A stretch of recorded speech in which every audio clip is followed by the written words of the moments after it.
자, 그럼 시작하겠습니다. 오늘 이 새해 벽두부터 우리 반가운 선교사님들의 얼굴을 뵈니까 너무 떠오르는 태양을 보는 것 같은 이런 기쁨이 있습니다. 선교사님들 한 분 한 분 새해 2021년에도 하나님의 축복을 많이 받는 그런 한 해가 되시길 바라고, 또 삶과 사역 가운데 생명의 말씀이 충만해서 그 안에 거하는 그러한 한 해가 하루하루가 되시기를 간절히 소망합니다.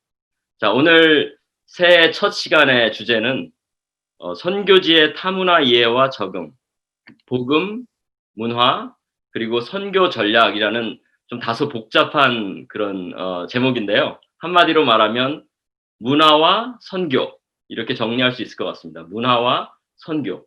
정말 중요한 주제인 것 같아요. 우리가 다 대부분이 한국 사람으로서 타 문화권에 와서 선교를 하는 입장에서 누구나 부딪히는 문제이기도 하고, 우리가 다른 사람을 돕고 복음을 전하고 또 제자 양성을 해서 동역을 하고자 할 때 타 문화권을 이해하지 못하면 그 사람을 진정으로 이해했다고 할 수가 없고, 또 복음을 효과적으로 전하기도 어려운 것 같습니다.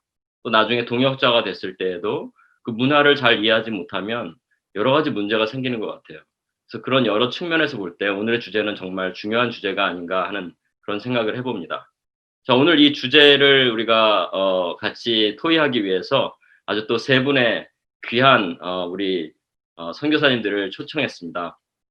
오늘 발표를 하실 분들을 소개하겠습니다. 먼저 캐나다 몬트리올에서 오랫동안 사역해 오신 홍루가 선교사님을 초청했고요. 그다음에는 태국에서 우리 모두 잘 아시는 이반석 선교사님 초청했습니다.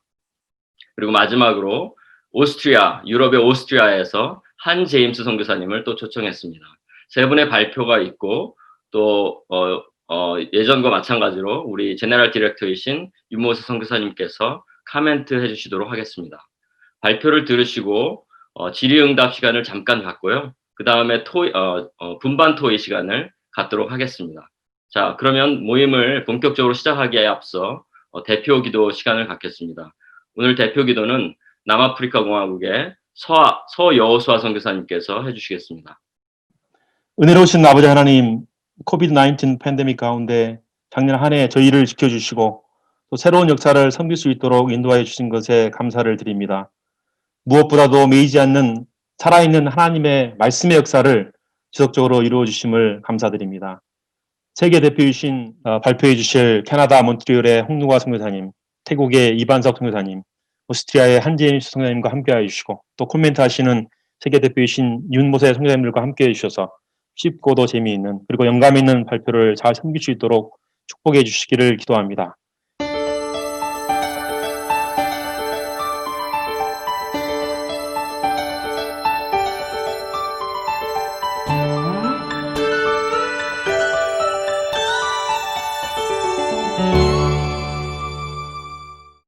오늘 여러분들과 함께 선교지에서의 타문화에 대한 이해와 적응이라는 큰 제목에 대해서 제 소견을 나누고자 합니다. 제게 주어진 발표 주제는 다음과 같습니다. 첫째로 타문화 선교, 그리고 문화와 복음의 관계성, 그리고 둘째로 선교지에서의 갈등과 장벽, 그리고 제자 양성 역사를 위한 노력, 그리고 셋째로 타문화 선교를 위한 조그마한 제언들, 이렇게 잡았습니다. 먼저 제가 이 발표를 하게 된 준비를 하게 된 계기부터 잠깐 말씀을 드리겠습니다. 제가 2019년부터 20년 사이에 위튼 칼리지에서 타문화 선교, 크로스 컬처럴 미션에 대해서 공부할 기회가 있었습니다. 본부에서 또 지원도 해주시고 그래서 공부를 했는데, 사실 저는 전문가도 아니고 제가 알고 있는 지식이 단편적이지만 제가 배운 것에 기초해서 타문화 선교에 대한 저의 생각과 또 몬트리올에서의 제 경험을 함께 나누고자 합니다. 먼저 타문화 선교에 대해서 생각해 보였는데, 크로스 컬처럴 미션은 예수님의 지상 명령에 순종하는 것에서부터 시작된다고 생각합니다. 그래서 마태복음 28장 19, 20절에 말씀하신 것처럼, 그러므로 너희는 가서 모든 족속으로 제자를 삼아 아버지와 아들과 성령의 이름으로 세례를 주고 내가 너희에게 분부한 모든 것을 가르쳐 지키게 하라, 그래서 한마디로 말해서 선교는 한 문화권, 한 나라에서 다른 문화권, 다른 나라로 가서 복음을 전하는 과정이라고 말할 수 있겠습니다. 이 과정에서 우리는 상황화가 필요합니다. contextualization. 예를 들자면 우리가 만약에 내일이라도 아프리카나 중동이나 아니면 다른 나라에 선교사로 간다면 한국에서처럼 한국어로 또 한국의 문화의 틀에서 복음을 전할 수는 없을 것입니다. 그렇게 하면 그 선교지의 언어와 또 그 선교지의 문화에 맞춰서 그것을 고려해서 복음을 전할 수밖에 없는데 그것이 바로 복음의 상황화라고 말할 수 있습니다. 60여 년 전에 배사열 선교사님이 미국에서 한국으로 오셨을 때 한국어로 복음을 전하고 또 한국식으로 생활을 하시고 이렇게 하심으로써 가난과 운명주의에 찌든 한국 학생들을 도우셨습니다. 그것이 또 상황화입니다. 또 예수님이 성육신하신 그 자체, 거룩한 하나님이 인간의 육신을 입고 이 세상에 오셔서 천상의 언어가 아닌 인간의 언어로 복음을 전하시고 인간들을 구원하신 그 역사가 바로 상황화로 말할 수 있겠습니다. 그래서 다시 말하자면 상황화는 어떻게 문화에 적절하게 복음을 전할 것인가 하는 노력이라고 말할 수 있겠습니다. 상황화가 왜 필요한가? 우리가 복음 진리 그러니까 선교사는 제가 한 가지 뺐는데 그러니까 선교사는 누구나 어느 정도의 상황화를 하게 돼 있습니다. 반드시. 왜냐하면 우리는 복음을 선교지의 문화의 콘텍스트 안에서 전할 수밖에 없기 때문에. 그런데 과거에는 이것을 적응, adaptation 혹은 토착화, indigenization 이렇게 불렀습니다. 그런데 최근에는 상황화라는 말을 더 많이 쓰고 있습니다. contextualization. 그래서 상황화가 왜 필요한가는 우리가 복음 진리를 분명하고 효과적으로 소통하기 위해서 필요하다고 보고 있습니다. 우리가 커뮤니케이션이라고 얘기할 때, 소통이라고 얘기할 때 메시지를 보내는 자와 받는 자가 있게 되겠죠. 그래서 메시지는 전해지는 거는 메시지지만 그 의미는 듣는 자의 마음속에서 도출이 되게 돼 있습니다. 이것을 잠깐 설명드리기 위해서 저는 이제 김춘수 시인의 꽃이라는 시를 아주 좋아합니다. 거기에 한 가지 대목이 나오는데 이렇습니다. 내가 그 이름을 불러주었을 때 그는 내게로 와서 꽃이 되었다. 그러니까 그가 메시지죠. 그 이름을 부르는 것이 소통이고 그가 내게로 와서 꽃이 되는 것이 의미지요. 그러니까 우리가 이제 소통을 잘못할 때 이 꽃이 되지 않고 가시가 될 수도 있는 겁니다. 그러니까 우리가 이것을 사실은 이 문화에 대한 이해를 잘 하고 소통을 잘 하지 않으면 문제가 생길 수가 있는 거죠. 반면에 상황화 또 우리가 문화를 접근할 때 위험성이 또 따릅니다. 그래서 자칫 잘못하면 혼합주의에 빠질 수 있고 혼합주의라는 것은 이제 뭐 우리가 기복신앙이나 또 어떤 교회에서는 이제 십자가와 함께 국기를 개항한다거나 뭐 이런 이제 것들이 있죠. 또 복음 진리가 상황하는 가운데 희석될 수가 있고 또 자칫 잘못하면 오버 컨텍츄얼라이제이션해서 세속주의에 빠지기가 쉽습니다. 그래서 폴 히버트 같은 분은 상황을 네 가지 방법으로 접근을 했는데 첫째는 비상황화. 이거는 이제 문화에 대한 이해는 필요 없고 복음만 전하면 된다. 이런 입장이고 또 최소한의 상황화. 이거는 이제 몇 가지 예를 들어서 이제 옷이나 음식이나 뭐 교회 건물 이런 것들을 이제 문화를 수용해서 복음을 전하는 그런 입장이고 또 무비판적인 상황화. 이거는 이제 아까 말한 대로 오버 컨텍츄얼에 가깝죠. 그래서 문화를 전폭적으로 수용하고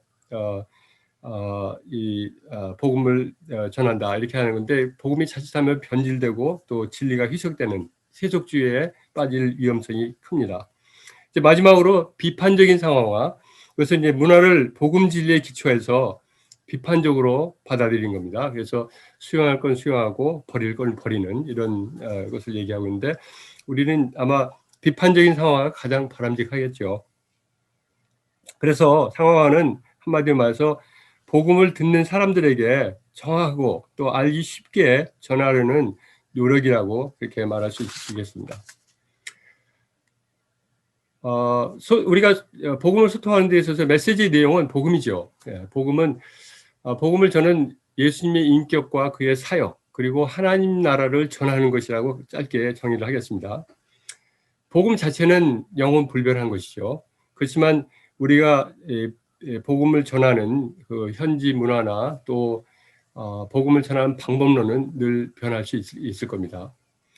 또 복음을 상황하는 데 있어서 문화라는 측면에서 또 보면 모든 사람은 복음을 전하는 자나 복음을 받는 자는 다 문화의 산물입니다. 예를 들어서 한국 선교사님들은 복음을 한국 문화 가운데서 받아들였습니다.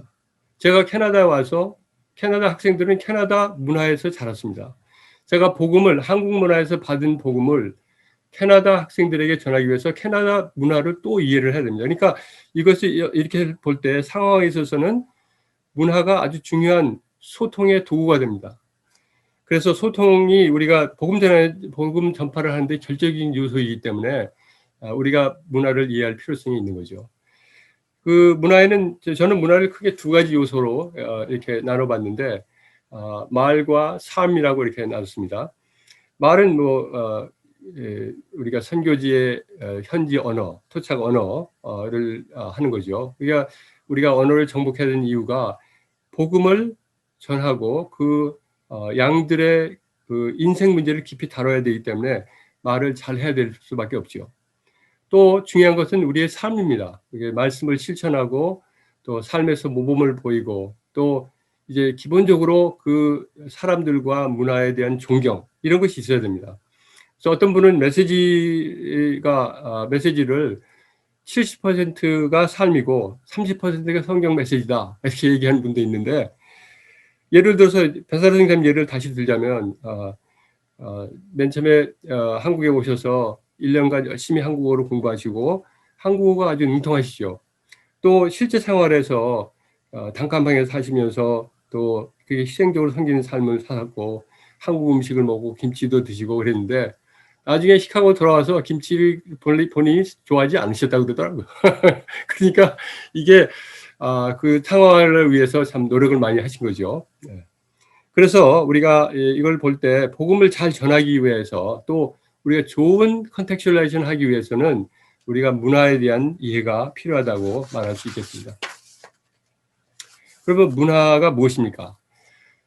컬처는 그 어원이 컬티베이트에서 나왔는데 그 경작되고 다듬어진 이런 것이죠. 또 한국말로는 또 한문으로 쓰면 문화 이렇게 하는데 그 문자가 이제 글얼문 그래서 글, 말 이런 것을 얘기하지만 사실은 그게 문양의 그 문의라는 뜻도 있습니다. 그렇기 때문에 어떤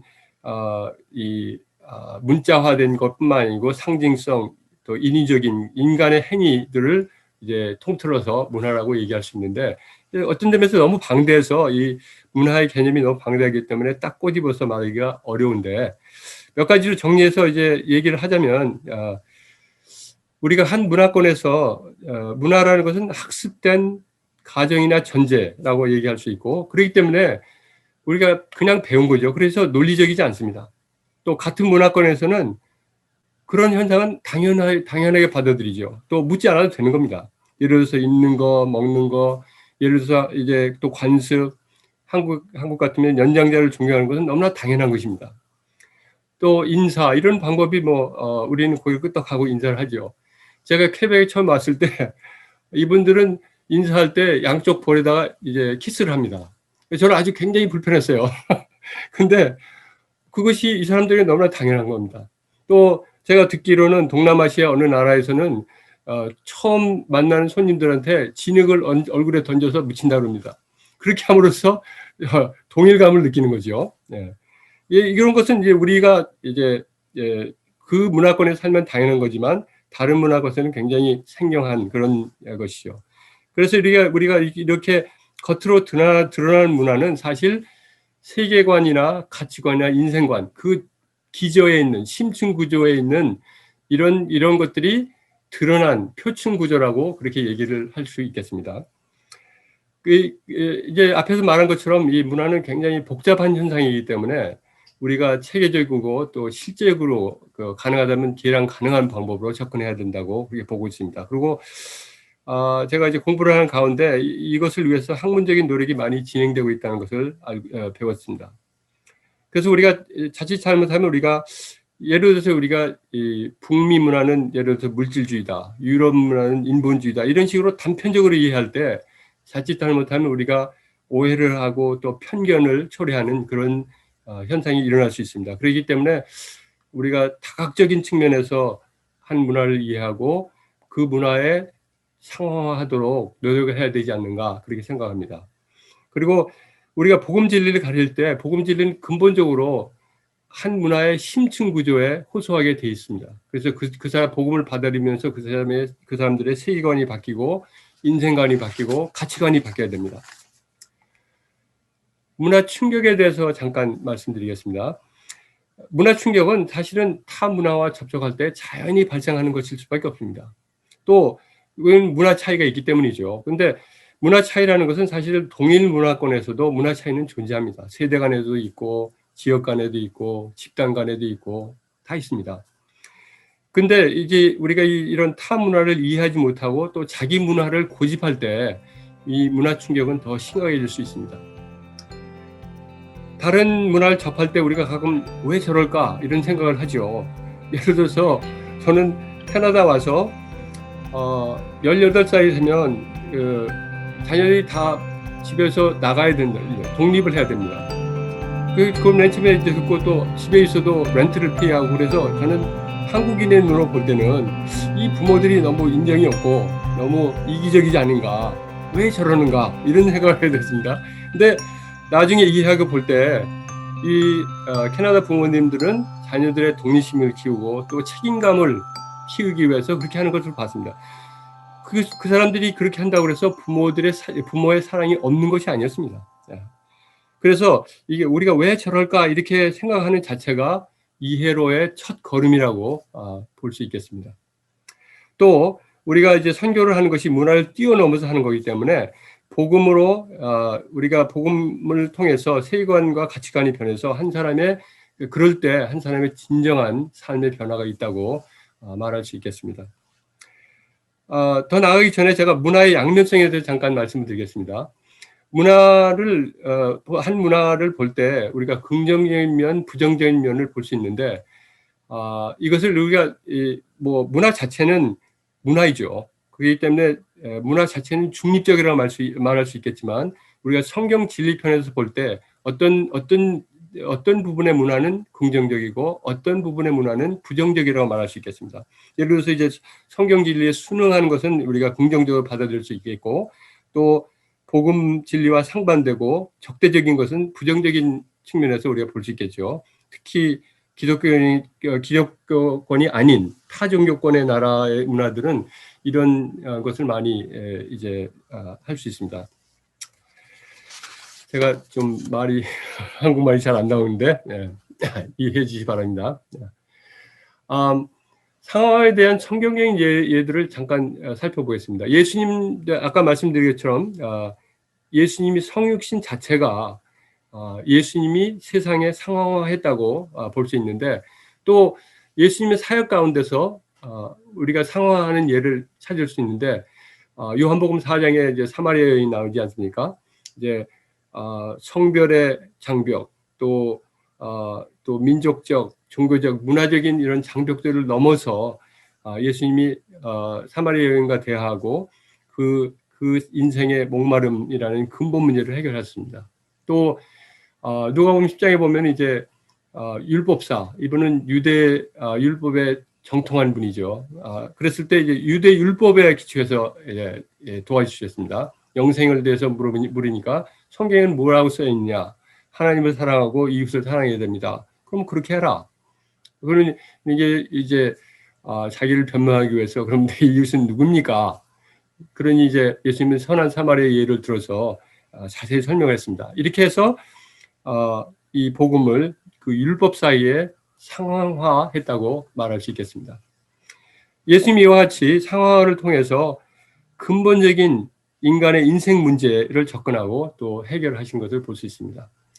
사도 바울도 좋은 예죠. 고린도전서에 고백한 것처럼 내가 여러 사람에게 여러 모양이 됐다. 또 이것은 이 사람들을 구원하고자 하고 또 복음을 위해서 그렇게 했다. 이렇게 얘기했습니다. 또 사도행전 17장에 보면 지금 아테네 선교사님도 계시지만 아테네에서 여러 가지 우상들을 보고 심지어는 알지 못하는 신들을 위한 제단을 만든 것도 봤습니다. 그때 사도 바울은 헬라 문화에 대한 깊은 이해가 있었기 때문에 너희들이 범사의 종교성이 많도다 이렇게 시작해서 그들의 우상 숭배의 어리석음을 얘기하고 결국은 예수님의 고난과 죽으심과 부활을 증거한 것을 볼 수 있습니다. 이와 같이 문화적인 이해가 있을 때 복음 전파에 크게 유용한 것을 우리가 알 수 있습니다. 또 초대교회도 예루살렘 공회에서 이방인 개종자들이 할례 문제로 논쟁이 일어났을 때 그들에게 유대 율법으로 부담을 주기보다는 신자로서의 필수 조건만 요구를 했습니다. 예를 들어 제사를 드린 음식을 먹지 마라, 핏째 먹지 마라, 또 목매어 죽인 짐승들을 먹지 마라, 또 음행을 하지 마라, 이런 기본적인 조건만 요구한 것을 볼 때 초대교회 지도자들이 어떤 문화적인 현상에 집중해보다 신앙의 본질에 집중했다는 것을 우리가 알 수 있습니다. 앞서 제가 말씀드린 위튼 칼리지에서 제가 공부를 했는데 제가 개인적으로 배운 두 가지 내용을 여러분과 나누고자 합니다. 이제 교수님 중에 한 분이 이런 말씀을 하셨어요. 책임 부담은 내게 있다. 선교사들에게 있다. Onus is on us. 이렇게 얘기를 했는데 그것이 저희는 굉장히 신선한 충격이었습니다. 제가 맨 처음에 이제 공부를 시작할 때 제 마음속에는 이 책임은 50대 50이다. 선교사 반, 현지인 반 이렇게 생각을 했었습니다.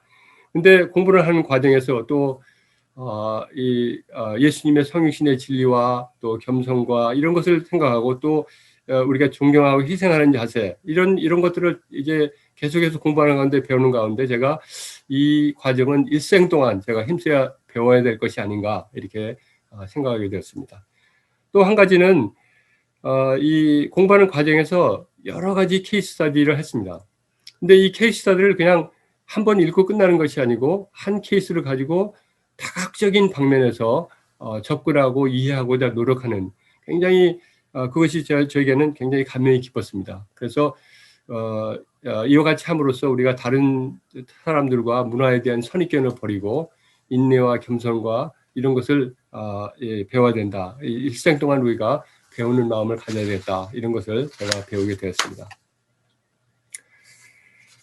이제 제가 캐나다 몬트리올에서의 문화의 갈등과 해결에 대해서 잠깐 말씀을 드리겠습니다. 저는 캐나다에 온 지 35년이 되었습니다. 또 몬트리올에서 사역한 지는 30년입니다.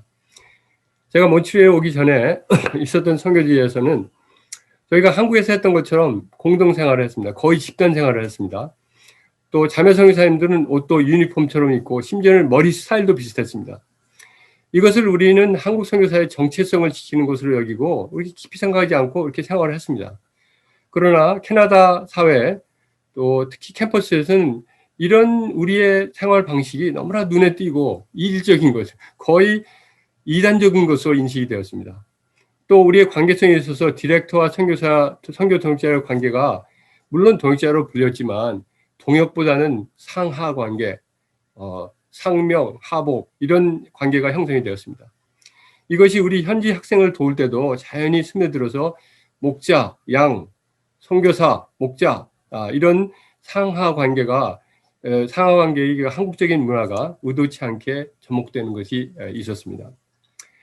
또 한국 문화는 나이나 지위나 경력, 또 UBF 경력도 중요하죠. 교육 정도 이런 거에 따라서 존경을 해야 되고 또 존경을 받아야 된다고 생각하고 또 심지어는 어느 정도의 체벌도 뭐 훈련을 받는다는 그런 명목하에 당연시 여겨졌습니다. 그리고 또 이런 것을 우리가 현지 학생들의 영적인 도움 또 훈련이라는 좋은 의도로 적용을 했습니다. 이럴 때 우리가 갈등과 부정적인 문제들이 생겼습니다. 또 어느 한도 해까지 그것에 사실은 큰 하나님의 역사가 있었습니다. 처음에. 그렇지만 이제 지속적인 갈등의 문제와 갈등과 문제로 인해서 결국 다수의 선교사님들이 또 목자들이 떠나고 역사를 떠나고 또 저희도 이제 결국은 그곳을 떠나서 몬트리올로 오게 됐습니다. 이 가운데 우리가 하나님이 이루신 선한 일이 있고 그 주권대제신 하나님을 믿지만 이것은 참 가슴 아픈 실패요 뼈 아픈 교훈이었습니다. 저는 몬트리올에 와서부터 책임 목자로 세움을 받고 역사를 섬기게 되었습니다. 이 가운데 저는 매주 주일 예배 메시지를 준비한 후에 현지 목자들의 도움을 받아서 영어 교정을 받고 또 발음 연습을 하고 같이 따라 읽고 이러면서 영어의 진보와 정복을 위해서 끊임없이 노력했습니다. 또 지난 30년간 우리 현재 목자들과 이제 수직적인 관계 또 권위적인 관계보다도 수평적인 관계를 유지하고 자유롭게 누구나 자기 의견을 개진할 수 있고 의논하고 서로 존경하고 동역하고자 애써왔습니다. 또 동역자 모임에서는 모든 사람들의 의견을 듣고 수렴하는 것을 이제 했는데 이 많은 시간과 인내가 필요했습니다. 때로는 결정이 지연되고 또 솔직한 의견을 들음으로써 어떨 때는 오해와 갈등이 생기기도 했습니다. 또 반대 의견으로 인해서 마음이 불편하고 또 관계성까지 악화되는 그런 경우도 있었습니다. 그러나 우리가 계속 기도하고 시간을 투자하고 함께 노력하고자 동역하고자 노력했을 때 이제는 자유롭게 자기 의견을 나눈 후에 자기 의견과 반대 결정이 났을지라도 우리가 다 같이 한 마음으로 동역하는 분위기를 이루게 되었습니다.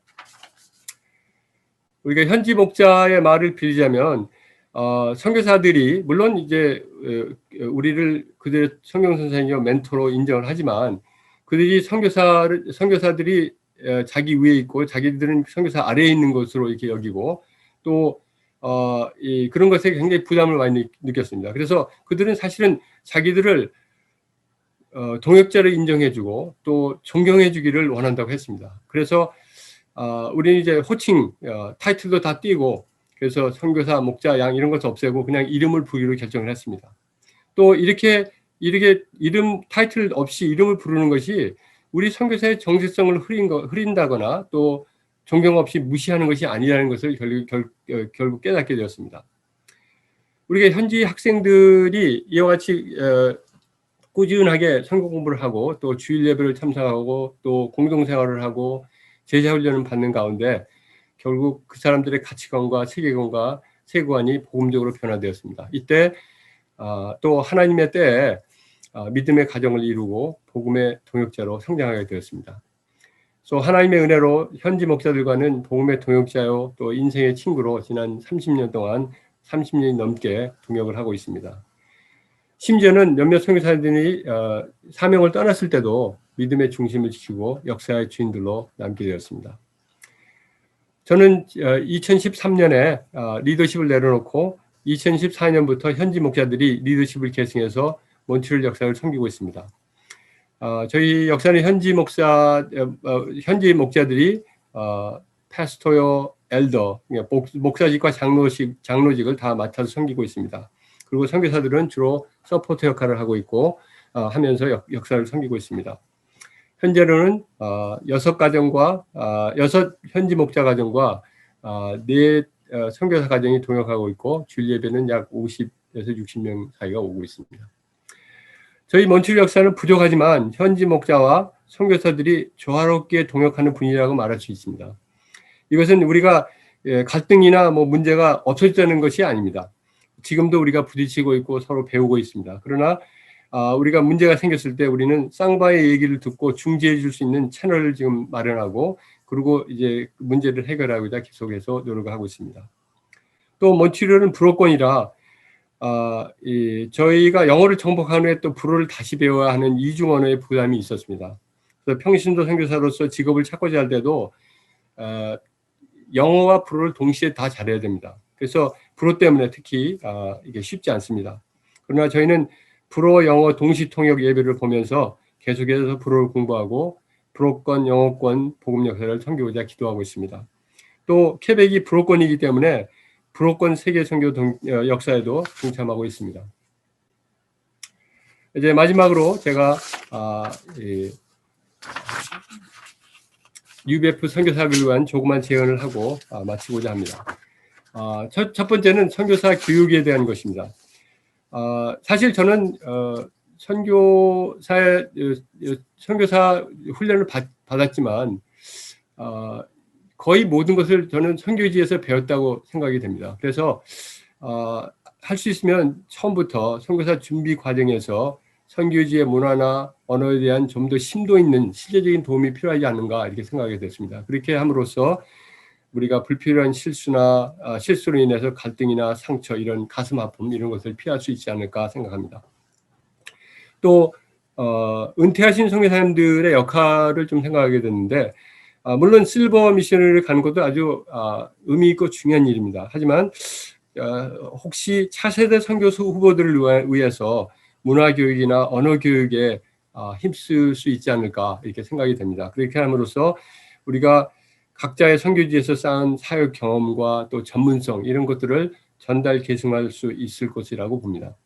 또 현직 선교사에 대한 지속적인 영육 간의 관심과 지원이 필요하다고 생각합니다. 그래서 또 그와 함께 선교사의 책임성, accountability를 평가하는 어떤 정기적인 평가 제도, 자기 평가나 또 선교 본부의 또 교회 차원의 평가가 필요하다고 생각합니다. 들어주셔서 감사합니다.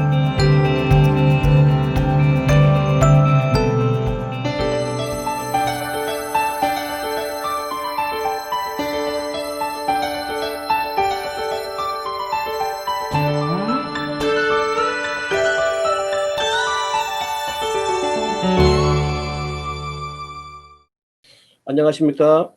사우디캅. 저는 태국 방콕에서 사역하고 있는 이반석 선교사입니다. 포럼 제목은 왕과 불교의 나라, 태국 문화 속에서의 영적 전쟁입니다. 포럼 요절은 고린도후서 10장 4절과 5절입니다. 우리의 싸우는 병기는 육체에 속한 것이 아니요 오직 하나님 앞에서 견고한 진을 파는 강력이라. 모든 이론을 파하며 하나님 아는 것을 대적하여 높아진 것을 다 파하고 모든 생각을 사로잡아 그리스도에게 복종케 하니. 목차는 선교 초기에 부딪혔던 이질적인 문화 소개를 하고요. 그 다음에 제가 부족하지만 어떻게 극복하고자 투쟁했는가. 마지막으로 견고한 진을 파는 강력이 되시는 하나님에 대해서 말씀을 드리고자 합니다. 첫째로 선교 초기에 부딪혔던 이질적인 문화 소개 중에서 태국에서 선교가 어려운 이유에 대해서 잠깐 말씀을 드리고자 합니다. 어떤 선배 선교사는 저에게 태국은 동남아시아에서 강대국인데 살기는 참 괜찮아요. 그런데 선교사로서는 불행하다. 그렇게 말씀을 했습니다.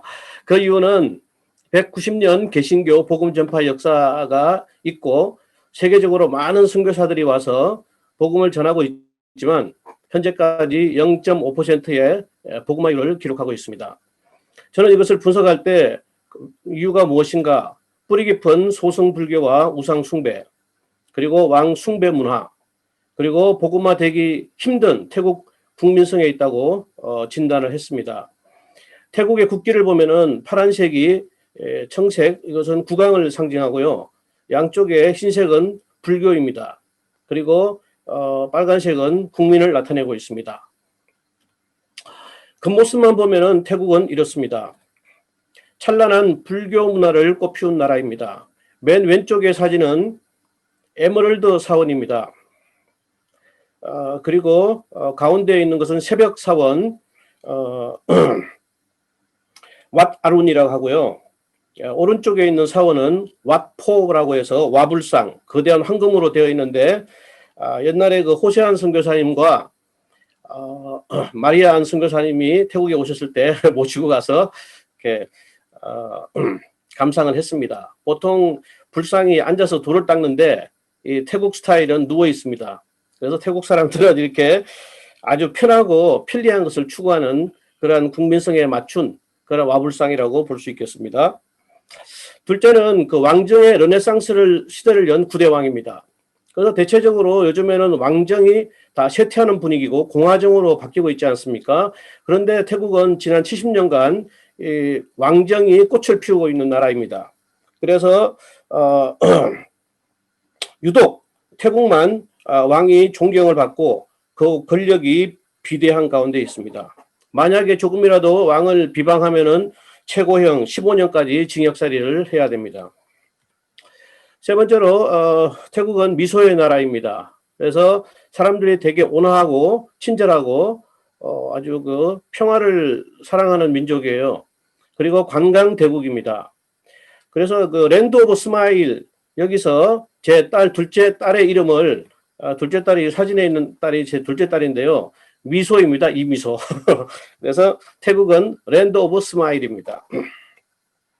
또한 태국 음식은 세계적으로 음식 문화가 상당히 발달되어 있습니다. 그래서 아주 유명한 똠얌꿍을 비롯해서 팟타이, 뿌 파퐁까리 같은 이런 음식이 있고요. 또 열대 과일 중에서는 두리안과 망고스틴 그리고 망고 등이 있습니다. 아주 살기 좋고 먹는 것이 좋은 그러한 나라이죠. 그러나 영적인 실상은 이러합니다. 국민들의 영혼을 지배하는 소승불교, 특히 이제 태국은 그 혼합불교입니다. 그래서 그 8세기경에 대성불교가 들어왔지만 미얀마에서 11세기 중반에 소승불교가 들어왔고요. 13세기 말에 스리랑카에서 또 소승불교가 들어왔습니다. 그래서 대중구제가 아닌 계율 중심의 이런 소승불교가 태국에서 꽃을 피웠습니다. 그래서 불교도가 94%이고요.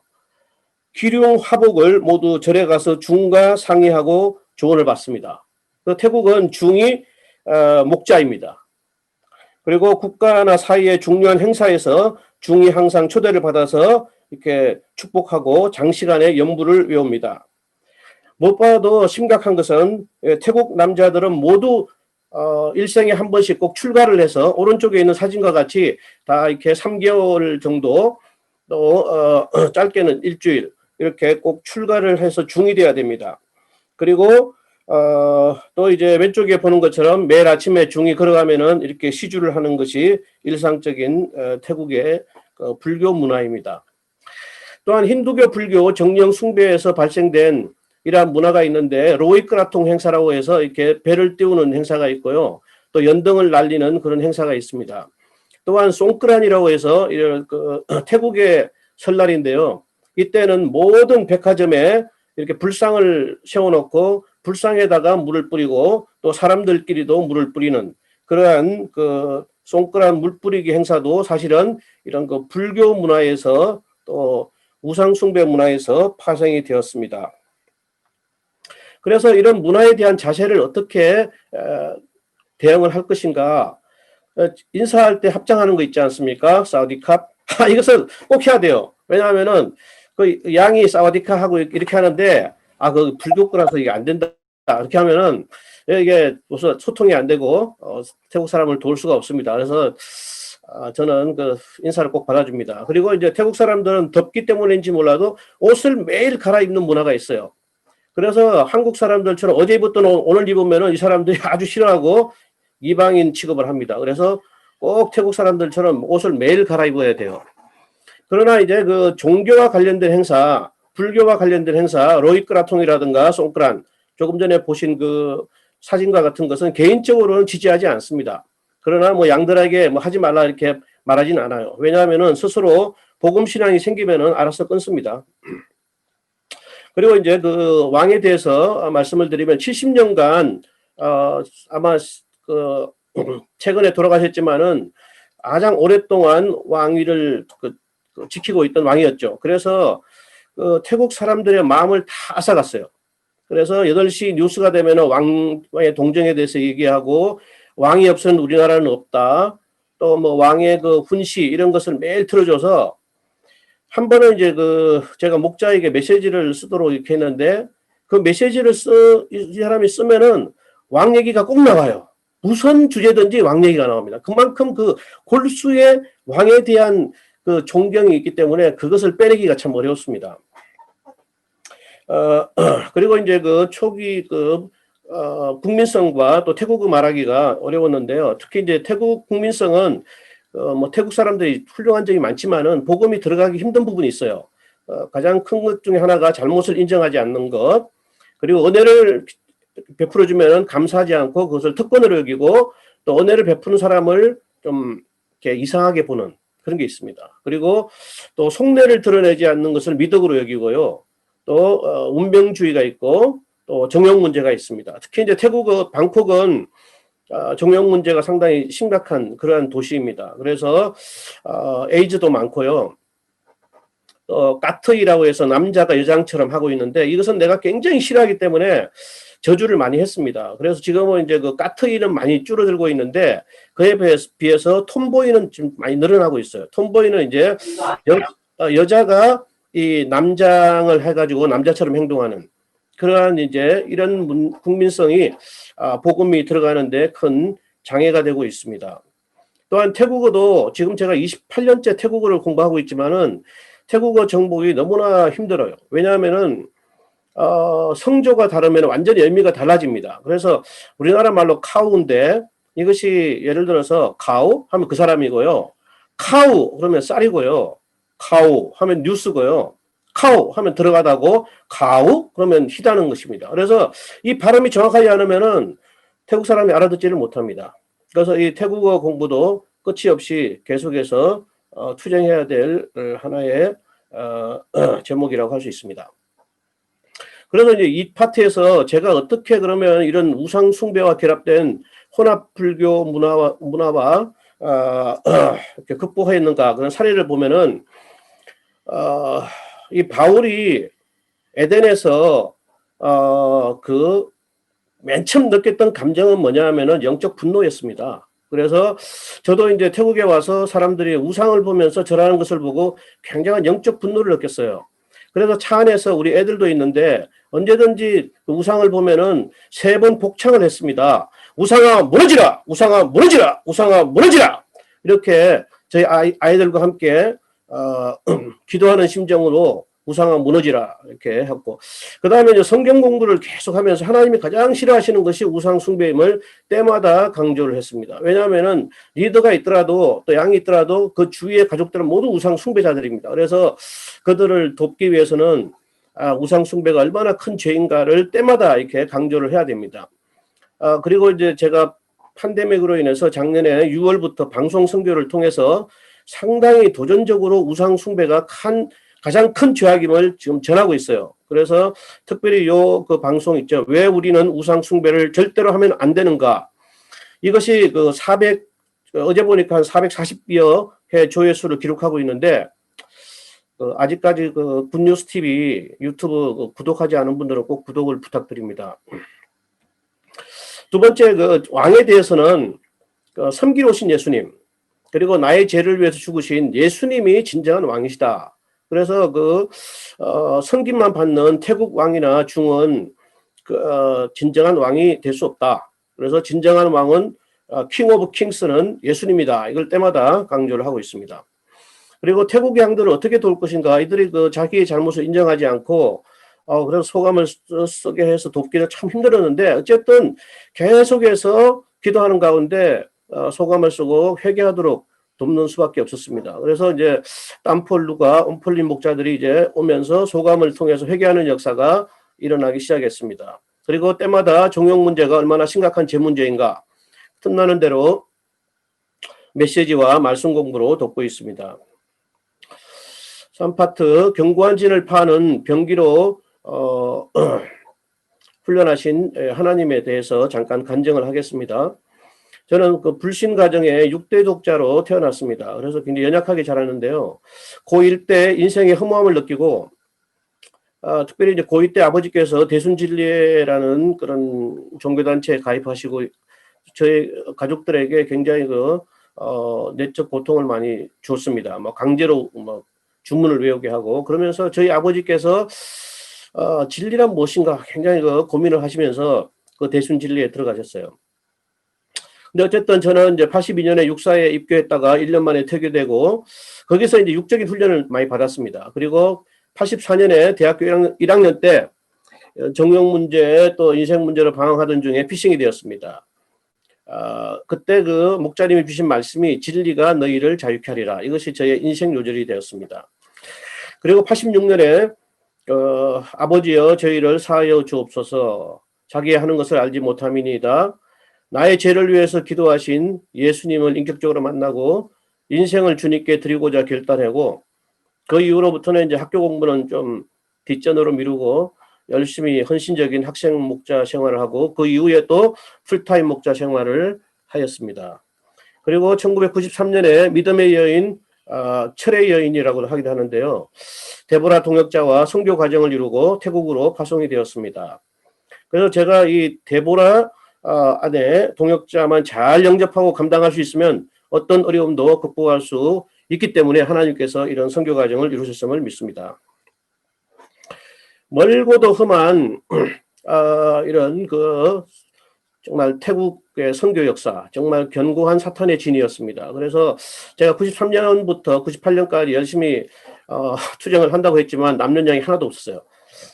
정말 그 5년, 6년 동안 신실한 양이 하나도 없었습니다. 그리고 물질 자립을 제가 태국에 와서 이제 직장을 얻고 사업을 했는데 두 번의 직장에서 해고를 당하고 LPG 사업을 한 10년 했는데 결국 망하고 말았습니다. 그래서 이제 그 비자 문제가 이제 생기고 또 물질 문제를 극복하지 못하면은 선교를 중단하고 귀국해야 될 그러한 기로에 서게 됐습니다. 그래서 이 사탄 공화국에서 내가 패배하고 선교지에서 철수를 하고 말 것이냐 아니면 어떻게 남을 것이냐 그런 기로에 서게 되었습니다. 하나님께서는 1998년에 믿음의 조상을 보내주셨습니다. 그래서 초창기 오른쪽에 있는 게 초창기 사진인데요. 여기 자매님이 와처리, 지금은 저희가 쪼 레베카라고 부르는데 와처리 자매님이 왔습니다. 이분은 그 시카고 UBF에서 노스웨스턴 대학을 다녔는데 그때 그 데이빗 정연배 목사님에게 피싱이 됐어요. 그러다가 이제 그 메디슨 UBF로 가서 거기서 그 마크 홍, 비전 홍 선교사님으로부터 또 같이 공부를 하고 예수님을 믿게 되었습니다. 그래서 태국에 와서 이분이 매주마다 주일 예배를 드림으로써 이제 중심이 잡히고 믿음의 조상이 되게 되었습니다. 그리고 맨 오른쪽에 있는 분이 이제 몽콘 목자인데 같은 까세사 대학교 교수여서 피싱을 해서 오게 되었습니다. 무엇봐도 2005년이 태국 역사에서 굉장히 그 성령의 역사가 있던 해인데 그 3명의 소망스러운 양이 2005년에 오게 되었습니다. 그래서 우리 땀폴 목자, 누가 목자, 옴폴린 목자가 오게 됐고 2011년에 50주년 UBF 선교대회에 참석하고 주인으로 자라나게 됐습니다. 그래서 이제 주님께서는 이 비자 문제를 어떻게 할 것인가 제가 어플라이를 해가지고 선교사 비자를 받게 됐습니다. 그리고 물질 문제도 한 목자 가정과 또 동교센터에서 파송하신 한 선교사님이 지원을 해 주셔가지고 지금은 풀타임으로 하나님을 섬길 수 있게 되었습니다. 지금 태국은 많이 변화되고 있습니다. 그래서 태국의 신세대들이 많이 변화되고 있어요. 그래서 특징이 뭐냐면은 불교 관심이 쇠퇴하고 있고 또 왕에 대해서 10대 왕은 상당히 국민들의 신망을 얻지 못하고 있습니다. 거기에다가 한류가 들어오고 있어요. 그래서 한국 선교사에 대한 마음이 열려 있습니다. 그래서 이들이 불교도 이제 관심이 없고 왕에 대해서 거부감이 있으니까 공허한 마음에 이제는 예수님의 복음이 들어갈 아주 중요한 때라고 보고 있습니다. 결론은 아무리 견고한 그런 사탄의 진일지라도 인내하고 또 복음 역사를 섬기면 하나님께서 승리를 주신다고 믿습니다. 마지막으로 미래의 방향을 잡고 있습니다. 그래서 지금은 SNS 시대이기 때문에 계속해서 굿뉴스 TV를 통해서 방송 선교를 해나가고자 하고 있습니다. 그리고 젊은 세대들이 쳐야 될 것 같습니다. 그래서 우리 톱 형제하고 또 우리 몽콘 목자, 쪼 레베카 목자 두 딸인데 이제 대학생들이 되었습니다. 이들이 이제 잘 성장하도록 격려하고 기도하고 있습니다. 그리고 무엇보다도 견고한 사탄의 진을 파는 길은 오직 기도 투쟁밖에 없다고 믿습니다. 그래서 저 안에는 지금도 새벽 기도와 저녁 기도를 하면서 태국의 이런 우상 숭배와 정욕 사탄과 매일마다 싸우고 있습니다. 네, 감사합니다.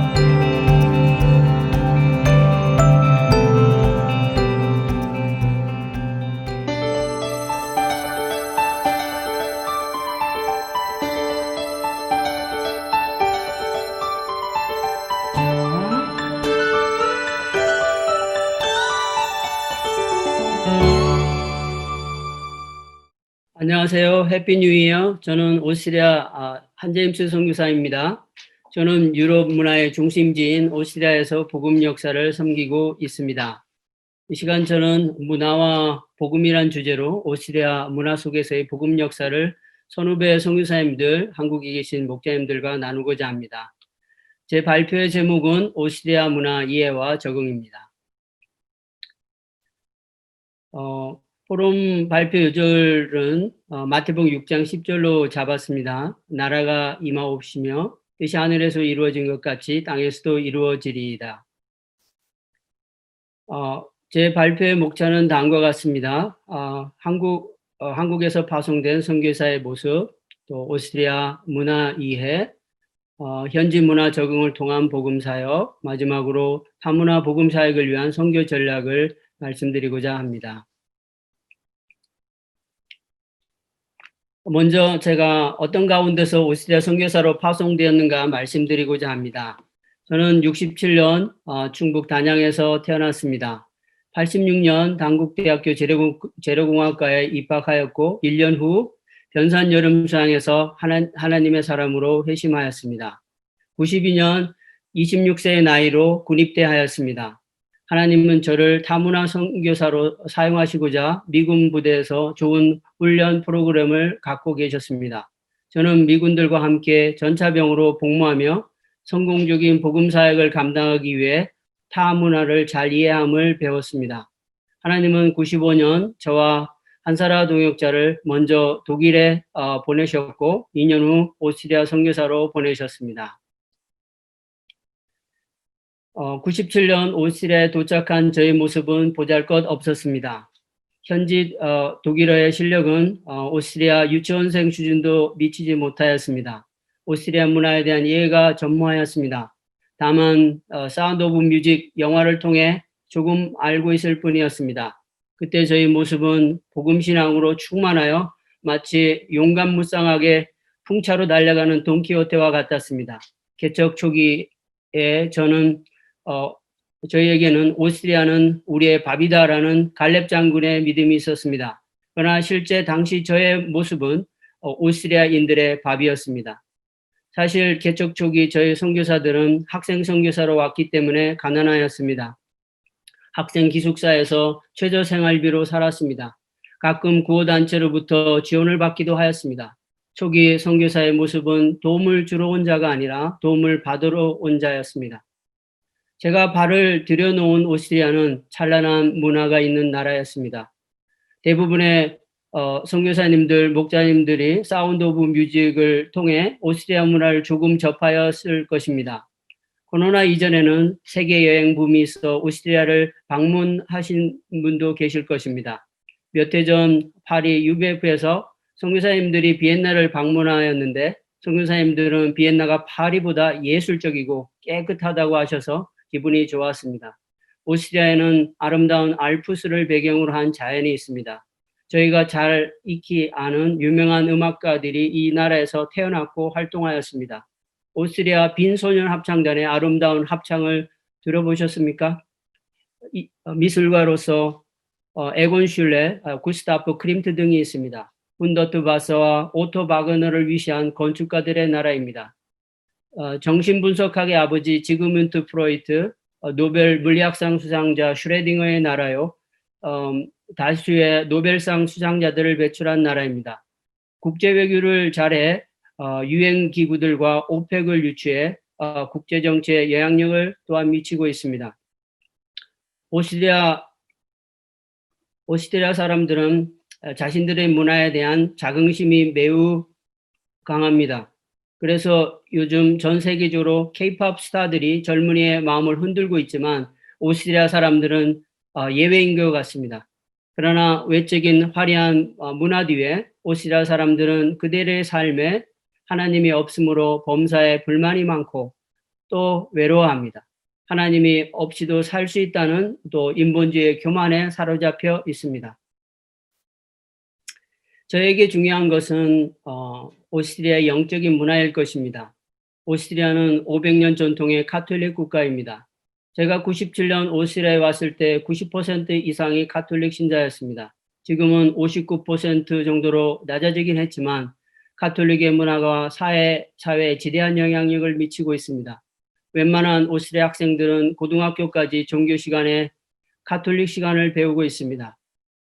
신앙을 배우고 있습니다. 오스트리아 사람들은 스스로 성경을 잘 안다고 생각하고 있고 기독교 신앙을 가지고 있다고 자부하고 있습니다. 이들이 한국 선교사에게 전도를 받을 때면 나는 당신에게 기대하는 것은 동양의 종교나 사상이지 우리가 잘 아는 성경 말씀은 아닙니다라고 합니다. 가톨릭 문화와 병행해서 개신교 문화도 오스트리아 사회 가운데 존재합니다. 독일 마틴 루터가 종교개혁을 하였을 때 많은 종교개혁 선교사들이 오스트리아 땅에 와서 복음을 전파하였습니다.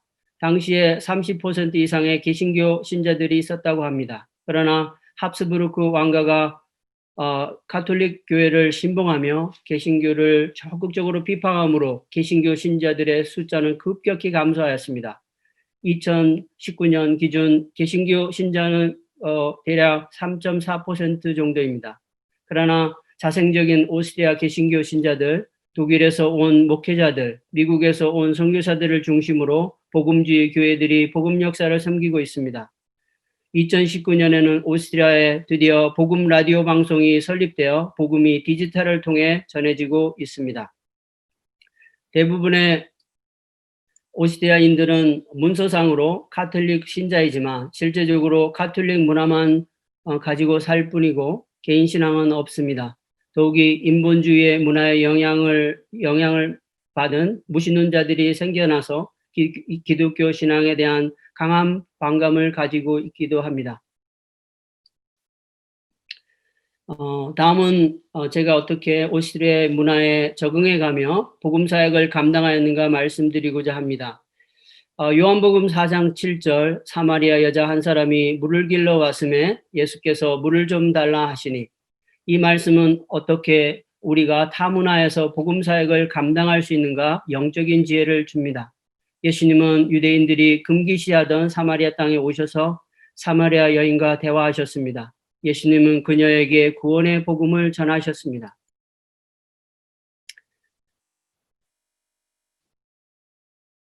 복음을 문화 적응의 기본기는 현지어 습득이라고 하겠습니다. 현지어는 양들과의 소통의 열쇠요, 복음 전파의 중요한 수단입니다. 저는 대학 언어과정, 오스트리아 대학 기숙사 생활을 통해 현지 양들 속에서 독일어를 익혔습니다. 부족한 독일어 실력이지만 독일어로 주일 메시지를 전하였습니다. 그리고 자녀들의 친구와 그 가족들과 인격적인 만남을 갖고 그들의 언어를 배웠습니다. 현지어 습득을 통해 박사과정을 성공적으로 마칠 수 있었습니다. 독일 오스트리아에서 체류 걱정 없이 영구적으로 복음 사역을 감당할 수 있도록 오스트리아 시민권을 얻었습니다. 오스트리아 양을 얻고자 그들 속으로 들어가고자 하였습니다. 언어와 체류의 기초를 놓은 후 다음 기도 제목은 그들의 문화 속에서 복음 전파 역사를 섬기는 것이었습니다. 그런데 현지 양들을 실제 만나 인격적인 관계성을 맺기는 쉽지 않았습니다. 현지 양들을 얻고 그들에게 복음을 전하기 위해 시도한 것은 2세 자녀들을 동역자로 얻는 것과 직접 현지 양들 속으로 들어가는 것이었습니다. 첫 번째로 하나님의 은혜로 2세 자녀들을 선교 동역자로 얻었습니다. 하나님은 저와 사라 동역자에게 현지 양들을 얻을 수 있는 영적인 지혜를 주셨습니다. 자녀들을 동역자로 얻기 위해 시급한 것은 이들의 개인 신앙을 돕는 일이었습니다. 하나님은 한사라 선교사에게 특별히 자녀들에 대한 목자의 심정을 주셨습니다. 사실 비엔나 개척 초기에는 현지 양들이 없었기 때문에 저희는 자녀들에게 1대1로 성경 공부를 해주었습니다. 적극적으로 새벽 양식 모임, 주일 예배, 수양회에 동참시켜 말씀의 은혜를 받도록 도왔습니다. 저는 그들을 자녀 이전에 하나님이 맡겨주신 한 영혼으로 보고 그들이 하나님을 먼저 인격적으로 만나도록 환경을 만들어 주었습니다.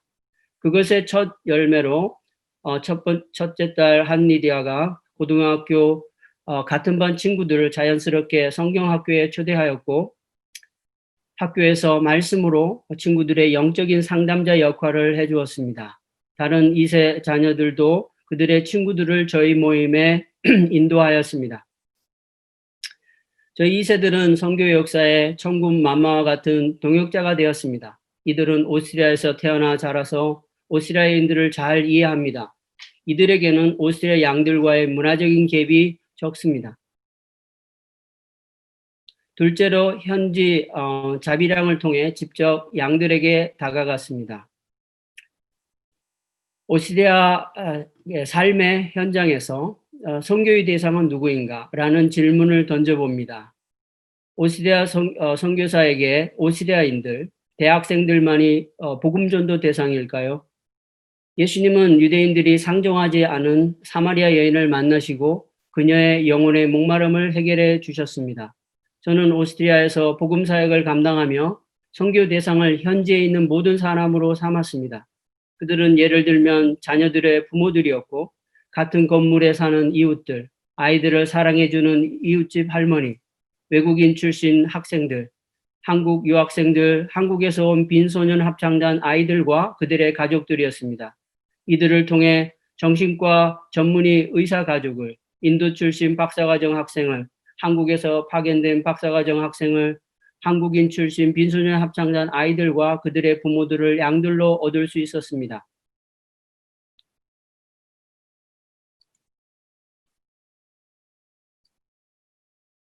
다문화 사회로 변한 오스트리아 사회를 이해하고 복음 사역을 감당할 필요가 있었습니다. 특히 제가 사역하는 비엔나는 유엔기구와 오펙이 있는 국제도시입니다. 발칸 전쟁과 요사의 유럽 난민 유입으로 오스트리아에는 다양한 외래 문화가 존재하게 되었습니다. 모슬렘 신자, 그리스 종교, 러시아 종교인들의 숫자가 증가하였습니다. 현재 대통령은 체코인을 조상으로 두고 있습니다. 크로아티아 출신인 한 분이 부총리가 되기도 하였습니다. 저와 함께 일하였던 직장 동료는 이라크에서 온 지질학자였습니다. 코로나 이전 국제화의 흐름에 오스트리아도 예외가 될 수 없었습니다. 그러므로 다문화 선교를 준비하는 분들이나 기존의 선교사님들은 이러한 국제사회의 흐름을 감지하여 보다 열린 마음으로 복음 사역을 감당해야 한다고 생각합니다. 다음으로 오스트리아 안에는 인본주의 문화를 이해하며 복음 역사를 섬기고자 하였습니다. 인본주의는 삶의 중심과 주체가 사람입니다. 더욱이 이 인본주의는 개인주의와 이성주의로 발전하여 하나님 없이 인간의 힘으로 잘 살 수 있다는 사상입니다. 이런 사상은 부패한 유럽 기독교에 반대하는 사상으로 나왔습니다. 이 인본주의 문화 속에서 하나님 중심의 문화를 전파하기 위해서 이 인본주의를 비판하고 적대시하기보다 이를 이해하고 존중해주는 지혜가 필요합니다.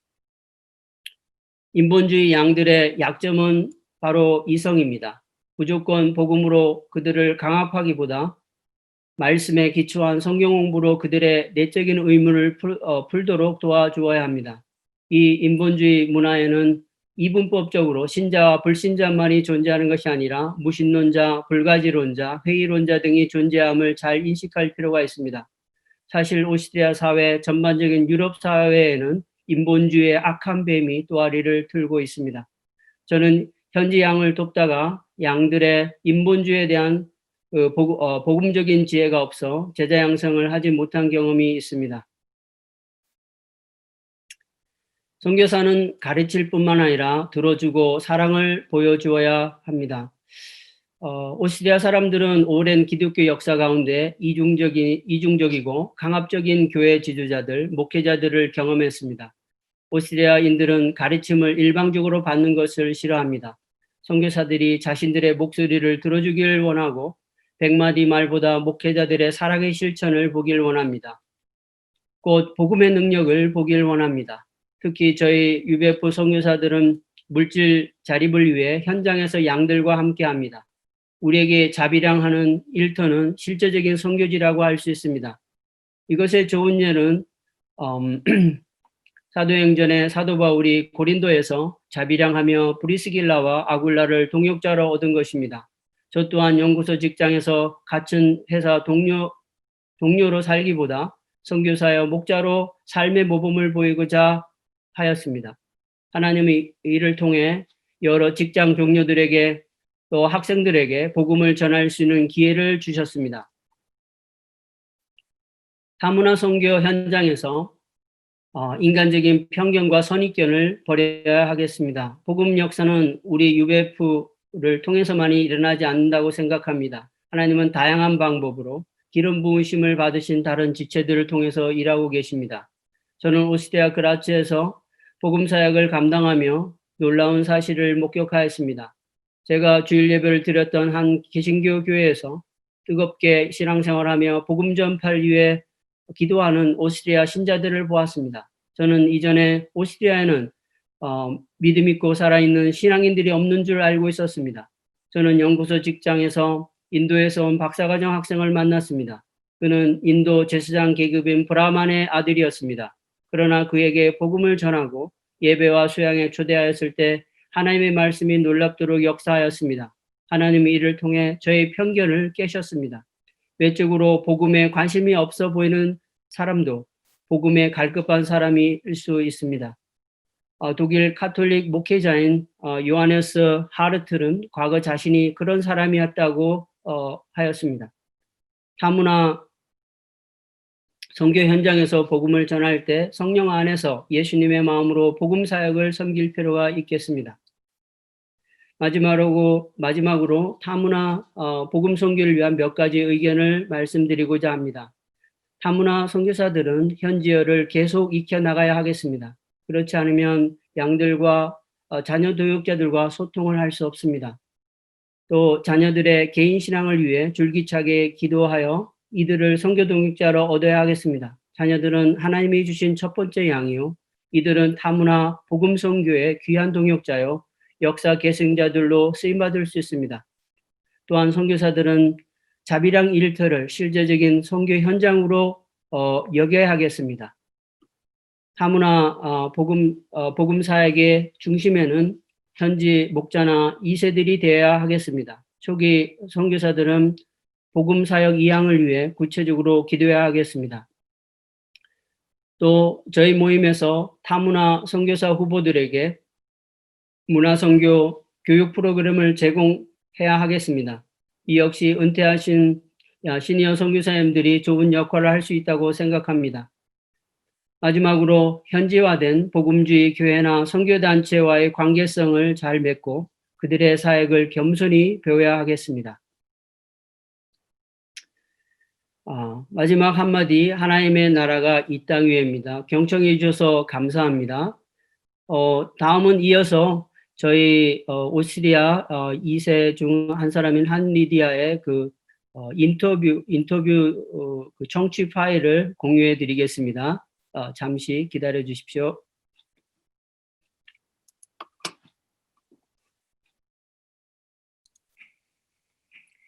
안녕하세요. 한리디아 이세 선교사. 무엇보다 이번 주셔서 아주 감사합니다. 포럼의 테마는 타문화의 이해와 적응입니다. 이세로서 선교사 부모님과 복음 역사를 섬기고 있는 오스트리아 문화에서 살면서 어떤 어려움이 있었는지 궁금합니다. 네, 제 한국어가 별로 좋지 않아서 인터뷰가 좀 어렵다고 생각했는데 최선을 다하겠습니다. 모든 것이 어려운 것은 아니었지만 돌아보니 분명히 어려운 점들이 있었습니다. 제 주위의 친구들은 하나님을 우리처럼 믿는 사람들이 없었기 때문에 저는 마치 우리만 하나님을 믿고 사는 듯 느꼈습니다. 가정과 교회가 분리되지 않는 것도 어려운 문제였습니다. 오랫동안 가정교회로서 거실에서 예배를 드리고 성 공부를 하며 새벽마다 새벽 기도를 드려야 했습니다. 저희들의 방은 아이들의 놀이터가 되고 손님이 오면 내어줘야 했습니다. 그래서 가정이라는 개인 공간이 쉼이 없었겠죠. 개인적인 경험을 넘어 생각해 보겠습니다. 당연히 한국인과 오스트리아 사람들 사이에는 많은 문화적 차이가 있습니다. 음식에서부터 다른 유머 코드, 의사소통하는 방법, 삶에 살아가는 방법, 가치관 등 많은 차이가 있는 것을 당연한 것이라고 생각합니다. 예를 들어 보면 이것은 질문에 관한 것입니다. 오스트리아 학교에서는 주제를 놓고 비판적이고 이성적인 토론을 많이 하는 것을 배웁니다. 그러나 한국인들은 이런 질문들에 대하여 반항적이며 불순종적이며 무례하다고 자주 오해합니다. 그래서 서로가 알기도 전에 상처를 받거나 조심스러워 마음을 닫기 쉽습니다. 마지막으로 선교사님들에게나 아니면 한국 목사님들에게 타문화에서 복음을 전하고 제자 양성을 하는데 도움이 될 수 있는 의견이 있으시면 몇 마디 해주시지요. 저는 개인적으로 진실한 믿음 생활이 매우 중요하다고 생각합니다. 진실함과 정직함은 항상 문화를 뛰어넘어 모든 인간에게 감동을 주기 때문입니다. 예수님의 아가페적인 사랑, 사람에 대한 단순한 수용과 헌신은 예수님의 가르침이고 생명을 살아나게 하는 진리이기 때문입니다. 이 시대는 많은 사람들이 종교에 지쳐 있습니다. 또 많은 사람들이 종교인처럼 사는 교회에 실망해 있습니다. 현실적인 신앙은 더 이상 영향력을 줄 수 없습니다. 한 영혼에 대한 진실한 사랑을 가지고 열린 대화, 들어줌, 그리고 그 사람에 대한 진지한 관심이 있을 때 좋은 관계를 이룰 수 있습니다. 저는 우리 모임에서 이러한 헌신과 수용과 무조건적인 예수님의 사랑을 경험하게 되어서 감사합니다. 궁금한 점이 하나 더 있습니다. 혹시 문화 충격이 있으셨고 어떻게 감당하셨나요? 네. 제가 생각나는 것은 제가 학교에 다닐 때 저처럼 정기적으로 교회에 다니며 성경 공부를 하는 사람이 없었다는 것입니다. 주일에 학교에 일이 있거나 생일 파티가 있으면 저는 거기에 가지 못하는 이유를 설명해야 했습니다. 그러나 그것을 그들이 받아들이는 것이 쉽지 않는 것을 인식해야 했습니다. 그래서 저 스스로도 그것에 대한 설명과 분명한 이해가 필요했습니다. 또 나이가 들어감에 따라 사춘기 때 부딪혀야 했던 친구 문제였습니다. 그곳의 아이들은 14살 때부터 흡연과 술, 그리고 이성 친구들을 갖습니다. 그러다 보니 자연스럽게 그런 친구들에게서 멀어지고 주위에서 친구들이 사라집니다. 그럴 때 외로움을 느꼈습니다. 하나님은 감사하게도 저에게 좋은 친구들을 주셔서 졸업한 지 6년이 지났지만 영적으로 교제하고 도울 수 있는 친구들이 있게 하셨습니다. 이를 통해 개인적으로 저는 저의 믿음에 대해 진실하게 돌아보게 되었고 하나님은 항상 나와 함께 하심을 배웠습니다. 네, 감사합니다. 감사합니다. 네, 감사합니다. 감사합니다. 다음부터는 우리 2세 선교사님들을 강사로 투빙해야 되겠다는 그런 생각이 듭니다. 우리 1세 선교사님들도 이 타문화권에 가서 문화 충격을 경험하면서 이해와 적응기를 거치면서 복음을 전파하지만 사실 생각해 보면 우리 자녀들, 우리 아이들이 겪는 이 문화의 충격, 또 그 아이들은 실제로 거기서 나서 자라면서 학교 생활까지 하고 인생을 거기서 살게 되면서 겪는 여러 가지 어려움이 있는 것 같습니다. 그래서 어떻게 보면 1세보다 2세가 겪는 문화 충격이 더 크지 않을까 하는 생각도 해보게 됩니다. 그래서 오늘 인터뷰까지 곁들여서 발표해 주셔서 너무 감사를 드립니다. 그러면 윤모세 선교사님께서 짧게 코멘트해 주시겠습니다. 예, 세 분 너무 은혜가 되고 아주 유익한 강의를 해주셔서 감사드립니다. 우리 루콩 선교사님이 굉장히 학술적 기반의 기초에서 인터컬처럴, 특히 컨텍스트라이제이션에 대해서 잘 말씀해 주셔서 감사하고요. 또 우리 이반석 선교사님, 또 한재임 선교사님 귀한 강의를 감사드립니다. 마지막에 우리 오스트리아 2세 이름이 한사라인가요? 제가 이름을 잘 못 들었는데 아주 포인트 있게끔 정말 엑기스를 얘기를 해주셔서 너무 감사하네요. 사실 저도 그 점을 조금 정리하는 입장에서 말씀드리고 싶었는데요. 우리가 일단은 이 문화와 선교라는 것이 얼마나 중요한가를 생각해 보면 좋겠습니다. 우리 UF 역사가 지금 60년이 됐는데 우리 모임이 전체적으로 부딪히는 챌린지는 뭐냐면 우리 한국인으로 시작한 이 선교 역사가 과연 국제단체로 건너서 현지인화되어서 전 세계로 퍼져나갈 수 있느냐 하는 것입니다. 우리가 모양은 지금 갖췄는데 실제적으로 내용적으로 현지인들이 한국 선교사들 같은 그 선교 열정을 가지고 계속해서 이 선교 횃불을 들고 전 세계로 나갈 수 있느냐가 우리의 도전입니다. 근데 이것이 쉽지가 않아요. 되는 것 같은데 안 되는 것 같기도 하고 이게 과연 될까? 이 모라비안 선교는 300년을 갔다 오라는데 우리 UBF 역사는 60년 넘어갈까? 현지인들이 과연 우리의 스피릿을 계승해서 계속 이렇게 할 수 있을까? 우리 2세들만 도와가지고 결국 각 나라의 코리안 처치로 끝나는 게 아닐까? 이런 위기의식을 갖게 됩니다. 여기서 제일 문제되는 게 뭐냐면 복음 정신도 있지만 문화에 대한 이해라고 할 수 있어요. 문화.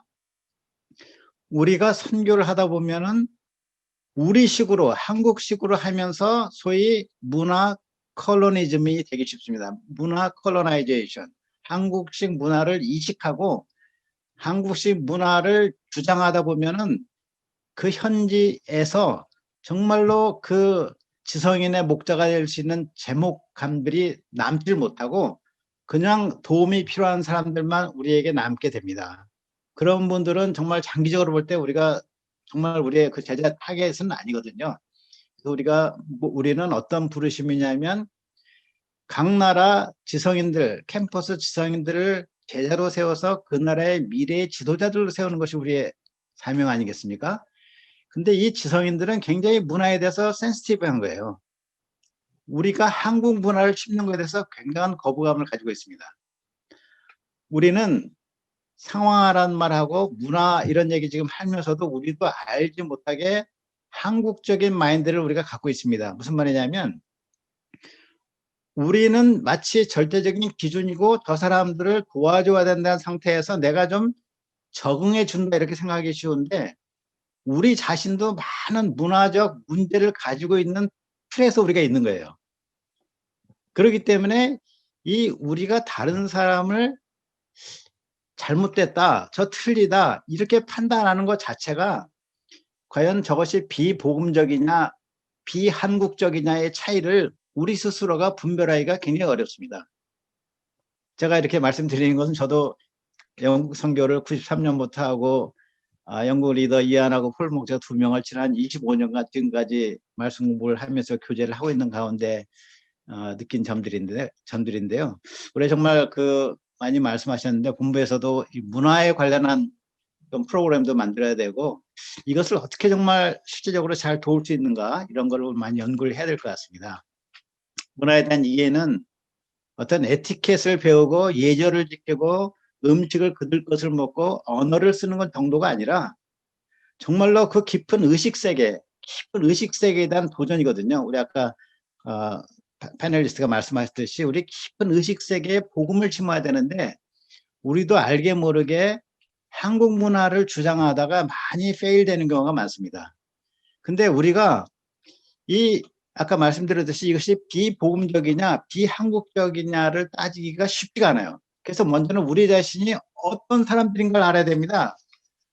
우리 선교사님들의 대부분이 한국에 1970년부터 90년 사이에 훈련받은 분들이에요. 그래서 우리는 한국의 70년, 80년, 90년대의 그 문화권 안에서 복음을 수용했습니다. 그거는 4가지 정도라고 말할 수 있는데, 첫째는 그 당시에 우리 문화가 뭐냐면 군사문화예요. 군사문화, 군사 독재 문화. 두 번째는 산업화, 엄청나게 성장하는 산업화 시대. 세 번째가 유교 문화. 네 번째가 정말 은근과 끈기의 한국 문화라고 할 수 있습니다. 그래서 우리 자신의 뭐랄까 장점이 많이 있어요. 우리 한국 사람들은 고난을 감당하고 희생하고 열정이 있고 인내하고 겸손하고 순종하는 장점이 있지만 또 많은 점에서 약점이 있습니다. 첫째는 뭐냐면 정직하지가 않아요. 정직하기보다 그냥 이렇게 둘러대고 목적을 위해서 수단을 정당화시키는, 뭐로 가도 서울만 가면 된다. 이것이 산업화와 군사문화의 잔재입니다. 뭐로 가도 서울만 가면 된다. 근데 우리가 선교 역사다 보면 지성인들 가운데 과정을 중요하게 생각하고 법을 지키는 걸 중요하게 생각하거든요. 두 번째는 유교 문화가 뭡니까? 특히 장유유서, 하이어라키가 서갖고 나이 많은 사람들에 대해서 이게 무조건 들어가야 되는 것이 서구나 이 다른 나라 사람들은 이해를 못해요. 또 우리가 진실되기보다는 어떤 그냥 이 빨리빨리, 그저 빨리빨리 뭔가 하는 그런 스타일이 많이 있습니다. 그래서 저는 아까 우리 오스트리아 이사가 얘기했듯이 우리가 제일 중요한 거를 저는 3가지로 정리를 해봤는데, 첫째는 뭐냐면 honesty, 정직함. 우리가 참 배워야 돼요. 서구 문화의 장점을 배우는 게 정직함. 우리가 거짓말하고 막 이렇게 그러지 않고 정직한 거 있잖아요. honesty. 두 번째가 뭐냐면 thoughtfulness. thoughtfulness는 사려 깊음. 한 사람 한 사람을 깊이 정말 배려하는 그런 게 필요하고, 세 번째로는 truthfulness라고 하는데, truthfulness. 사심 없이 진리를 세우는 자세. 이렇게 전 생각이 되더라고요. honesty, thoughtfulness, truthfulness. 이 3가지가 우리 선교사들의 마음 자세가 굉장히 중요하고, 공통적으로 나왔지만은 이것이 그냥 뭐랄까 금방 해결되는 문제가 아니기 때문에 요한복음 4장 말씀처럼 물 좀 달라 하신 예수님의 자세로 계속해서 현지인들의 좋은 점들을 배워나가고 내가 수용하고, 어떤 점에서는 우리가 완전히 서구와 또 다른 나라와 될 수도 없고 될 필요도 없습니다. 단지 이해를 하는 게 굉장히 중요해요. 우리가 섣불리 외국 사람이 되고자 하기보다는 어떨 때는 한국 사람으로 있는 것도 좋아요. 그것이 차라리 편하거든요, 피타에. 그렇기 때문에 우리가 단지 이해하는 게 중요하기 때문에 아까 제가 말씀드린 그 3가지와 특히 배우는 자세, 끊임없이 배우고 이런 자세가 굉장히 중요하다고 생각합니다. 우리는 아까 오스트리아 이세가 얘기했듯이 서구의 교육 방법은 디스커션을 통해서 배우는 거 아니겠습니까? 끊임없는 도전을 통해서 카운터 어태크들을 가는 가운데 참이 무엇인가를 알게 되는 것인데, 한국 사람들은 무조건 듣지 않으면 반발하는 걸 생각하는, 이거 참 유교적인 문화인 것 같아요. 그건 한국이나 동양과 서양의 교육 제도가 차이가 아니겠습니까? 한국은 동양은 마스터라고 해가지고 스승이 부르는 걸 받아 적는 거예요. 거기서 무슨 말 하면 큰일 나. 그냥 그대로. 근데 서구 교육은 소크라테스처럼 어떤 질문하고 또 도전하고 이렇게 하지 않습니까? 그런 과정에 이제 배우게 되는 건데, 제가 한 가지 잠깐 경험을 말씀드리면, 제가 영국에서 선교할 때 이한 목사님이 제가 뭐라고 말하면 계속 도전하는 거예요. 계속 따지고 왜 그러냐고. 제가 화가 나서 좀 잠자코 들으라고 그러니까, 나는 알기 원해서 물어보는 거다. 정말 알기 원한다. 그리고 이것은 내가 정확히 알지 않으면 내가 양을 가르칠 때 그 양이 나한테 반드시 물어보게 돼 있다. 그래서 나는 알고 싶다. 제가 그때 깊이 회개했어요. 이게 참 알고 싶은 마음으로 물어보는데 이거를 책망하면 안 되겠구나. 네, 그런 생각이 들었습니다. 이게 좀 길어졌는데요. 우리 선교사님들이 현지 문화를 잘 배우고 겸손히 사심 없이 예수님을 배우는 삶, 그 삶이 가장 영향력이 있는 선교사 생활이 되리라고 생각합니다. 네, 감사합니다. 아주 짧은 시간에 통찰력 있는 그런 코멘트 해주셔서 너무 감사를 드립니다. 저도 이렇게 생각해 보면 저는 나름대로 제가 미국 생활에 잘 적응하고 있고 미국 문화를 잘 이해하고 또 나름대로 젊은 사람들을 잘 이해하고 있다고 이렇게 생각하는 편이었는데 실제로 그렇지 못해서 실수를 한 경우가 상당히 많습니다. 한 가지 예를 들면 우리 미국 목자님 중에 이제 주일 예배에 사회 보는 분이 있는데 그분이 가만히 보니까 예배할 때 기도할 때나 찬송을 부를 때 주머니에 손을 주머니에 넣고 이렇게 하더라고요.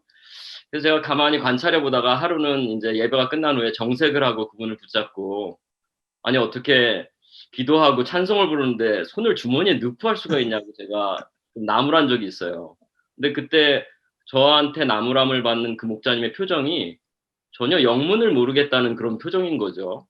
그래서 나중에 제가 가만히 생각해 보니까 미국 분들에게는 그 하나님 앞에 서 있다고 해서 손을 주머니에 넣으면 안 된다는 그런 이유가 납득이 안 되는 거죠. 그러니까 우리 한국 사람들은 어떤 겉으로 드러나는 모습 속에서 겸손함을 찾는 경우가 있는데 미국 사람들이 생각할 때는 그 본질적인 것, 정말 하나님을 경배하는 그 마음이 중요한 것이 손이 어디에 있든지 그게 도대체 무엇이 중요한가 하는 그런 게 있었던 거죠. 그래서 제가 그것을 통해서 내 마음에 이렇게 보이는 것을 중요시하는 그런 면이 상당히 많이 있구나. 우리 한국 문화 가운데 그런 것이 많이 있구나 하는 것을 깨닫고 회개한 적이 있습니다. 오늘 정말 문화에 대해서 얘기하자면 뭐 이거 한두 끝도 없는 것 같아요. 그래서 우리 발표하시는 분들도 원래 예정된 시간보다 좀 많은 시간을 할애하신 면이 있습니다. 그래서 짧게 Q&A 시간을 갖고 또 여기 계신 분들도 또 다들 하실 말씀이 많으실 테니까 분반 토의로 들어가도록 하겠습니다. 지금 올라온 질문들을 보니까요. 그 채팅창에 보시면 좋은 질문들이 꽤 많이 있는데요. 저기 카타르의 조셉킴 선교사님 질문을 제가 잠깐 읽어드릴게요. 그리고 발표하신 분들 중에 답변을 해주시면 감사하겠습니다. 정말 다양한 문화가 있고 그 문화에 동화되어야 그들을 이해하고 도울 수 있는 것을 배웁니다.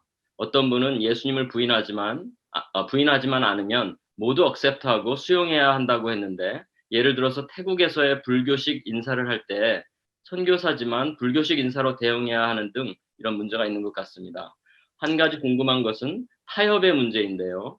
문화를 수용하면서 이해하는 것은 찬성하지만 타협과는 구분되어져야 한다고 생각합니다. 저도 중동에 살면서 이 부분이 신경 쓰입니다. 왜냐하면 중동의 언어와 삶의 방식, 행동 등 모든 것은 다 이슬람과 관련이 있기 때문입니다. 라고 그 이해의 문제와 타협의 문제, 그리고 어떨 때는 또 맞서야 되는 문제, 이런 갈등에 대해서 얘기해 주셨는데 우리 이반석 선교사님이나 또 홍누가 선교사님께서 답변해 주시면 감사하겠습니다. 예, 저도 그 처음에 태국에 와서 인사법이 그 불교식이잖아요. 합장하는 것은 내가 불교 신자라는 것을 나타내는 건데, 태국 사람들이 만나면 다 그렇게 인사를 하니까, 결국 저도 이제 따라서 할 수밖에 없었어요. 근데 그런다고 해서 복음이 훼손되는 건 아니기 때문에, 그렇게 하고요. 그래서 복음적이지 않은 것을 제외하고는 그 문화를 따라하는 것이 그 문화 속에 들어가는 지혜라고 보고요. 말씀하신 것처럼 이슬람의 종교에서 모든 문화들이 많이 나오기 때문에 성경이나 복음에 위배되는 것은 선교사가 이제 따라 해서도 안 되고 또 이제 법적으로 문제가 되면은 말을 하지 않더라도 복음을 심으면은 양들이 알아서 그것을 판단해서 이렇게 한다고 봅니다. 그래서 태국도 보면은 모든 문화들이 종교에서 나온 것들이 많거든요. 아까 말씀드린 것처럼 로이크라통이라든가 송크란 이런 것들을 이렇게 선교사가 뭐 저는 얘기를 하지 않습니다. 이거 뭐 하지 말라 하라. 그러나 복음만 심으면은 복음 정신이 들어가면은 그런 것을 이제 양들이 알아서 스스로 판단할 수 있는 것 같아요. 감사합니다. 홍누가 선교사님 답변해 주시겠습니까? 네, 아주 좋은 질문이고 좀 답하기가 곤란한 질문이긴 한데 어떤 이 문화권에 들어가서 예를 들어서 지금 말씀하신 대로 이슬람권에 들어가서 선교를 할 때 또 양들을 도울 때 우리가 어디까지 양보를 하고 복음이 타협되지 않는 한계에서 할 수 있는가, 이런 것이 참 어려운 질문입니다. 근데 제가 공부하는 가운데 그 트라비스라는 분이 그 C 스펙트럼이라는 그런 아이디어를 가지고 그 얘기를 한 것이 있어요. C는 그게 C1부터 C6까지 레벨을 했는데, C는 Christ Centered Community를 의미합니다. 그래서 얼마만큼 이 교회가, 그러니까 거기 그 이슬람 개종자들이 이 예수님 중심의 그런 신앙생활을 하는가, 이런 것을 이제 나름대로 계량을 해보려고 이렇게 했던 것 같아요. 근데 그가 이제 C1은 이제 완전히 서구화돼서 그러니까 이제 주로 이슬람 전통을 전혀 따르지 않고, 교회도 교회 건물이 있고, 서구의 교회 건물이 있고, 또 예배도 이제 영어로 보고 뭐 그 각자의 나라로 보고, 이런 것이 C1이고, C6는 이제 완전히 저쪽으로 가서 이제 이게 무슬림인지 예수님을 믿는 건지 모를 정도로 완전히 그 본인 자신도 무슬림이면서 예수님을 따르는 자로 이렇게 생각하고, 또 세상 그 무슬림들이 볼 때도 이 사람들은 완전히 무슬림이다 이렇게 보는 그런 이렇게 그 스펙트럼이 넓다고 이렇게 얘기를 합니다. 그래서 우리가 복음 진리가 어디까지가 복음 진리인가, 이제 그 중간에 이제 C3 뭐 C4 이런 것이 되게 아이디얼하다고 하는데, 이제 그분들은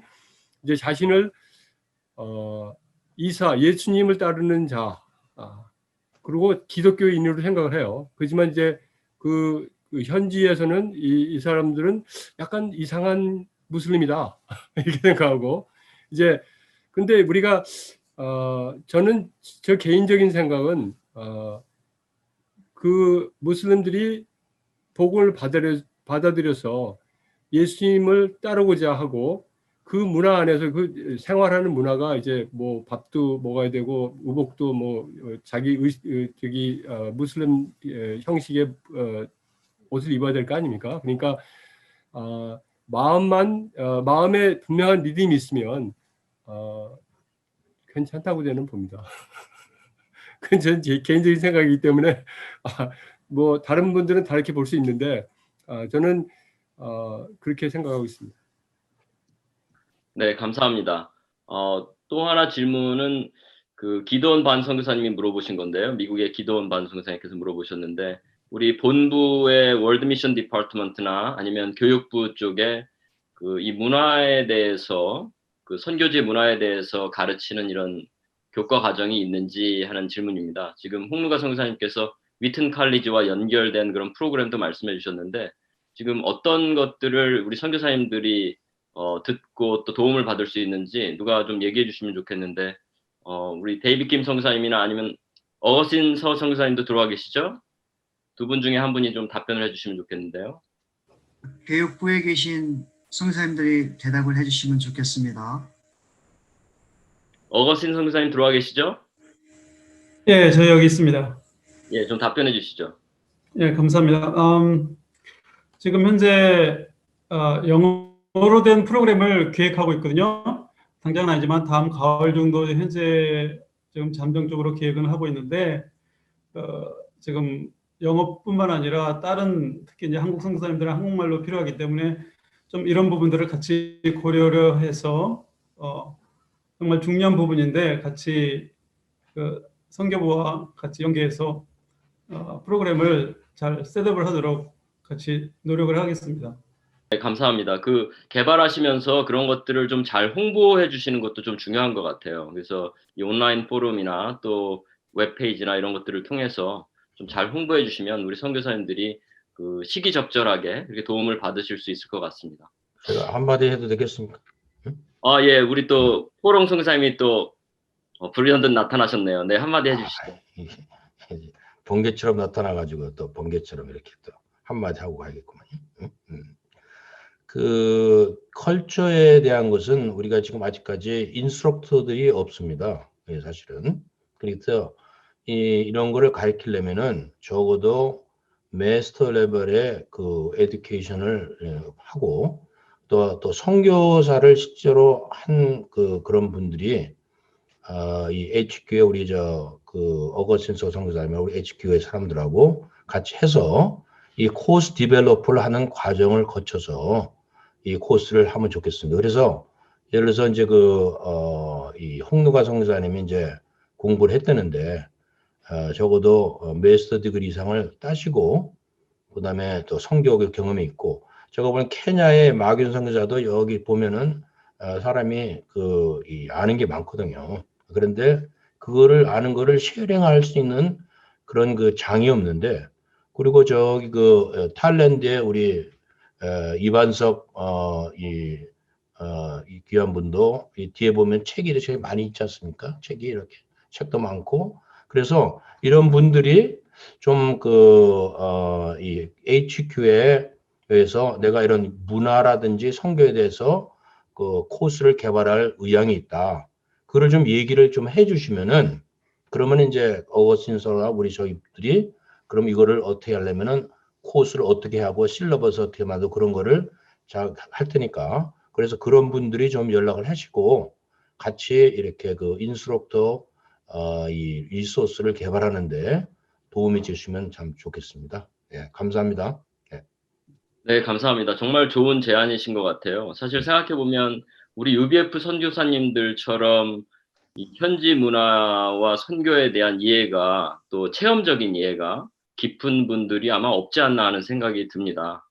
뭐 전 세계에 많은 조직들이 있고 하지만 우리 UBF 선교사님들처럼 젊은 시절에 선교사로 나아가서 그곳에 뼈를 묻고자 이렇게 생활하시면서 자녀를 키우시고 또 직장 생활하시고 평신도 사역자로서 섬기시고 이러면서 현지 문화를 직접적으로 이렇게 체험하시고 많은 깨달음을 얻으신 그런 경우가 많지 않기 때문에 우리 내에 있는 이런 리소스들을 잘 모아서 우리가 잘 활용만 한다면 UBF 내뿐만 아니라 교회 전반에 걸쳐서 많은 도움을 줄 수 있는 그러한 강의와 그런 교육 프로그램을 우리가 The Church of Christ 전반에 걸쳐서 제공할 수 있지 않나 하는 그런 비전을 또 생각해 보게 됩니다. 감사합니다, 프롱 성사님.